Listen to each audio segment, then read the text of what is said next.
Hello అందరికి, మీరు చూస్తోంది ఈస్ట్ ఫేస్ డూప్లెక్స్ విల్లా.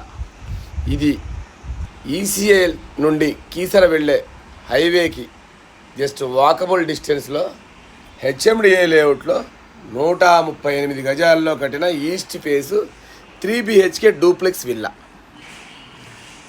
మా దగ్గర 60 లక్షల నుంచి 70 లక్షలు, 80 లక్షలు, 90 లక్షల్లో మంచి మంచి డూప్లెక్స్లు ఉన్నాయి. కార్నర్లు కూడా ఉన్నాయి, నార్త్ ఈస్ట్లు, నార్త్ వెస్ట్లు. మా జైబేరీ ప్రాపర్టీస్లో బెస్ట్ క్వాలిటీ హౌజెస్ 100% లీగల్ ప్రాపర్టీసే ఉంటాయి. మీకు కావాల్సిన ధరలో ఇళ్ళు దొరుకుతాయి కాబట్టి ఒక్కసారి వచ్చి చూడండి. ఇది 2300 SFT వస్తుంది. దీని ధర 98 లక్షలు. దగ్గరలో మనకి అన్నీ అవైలబుల్లో ఉన్నాయి. దగ్గరలో స్కూల్స్, కాలేజెస్, మాల్స్ అన్నీ ఉంటాయి. Thank you.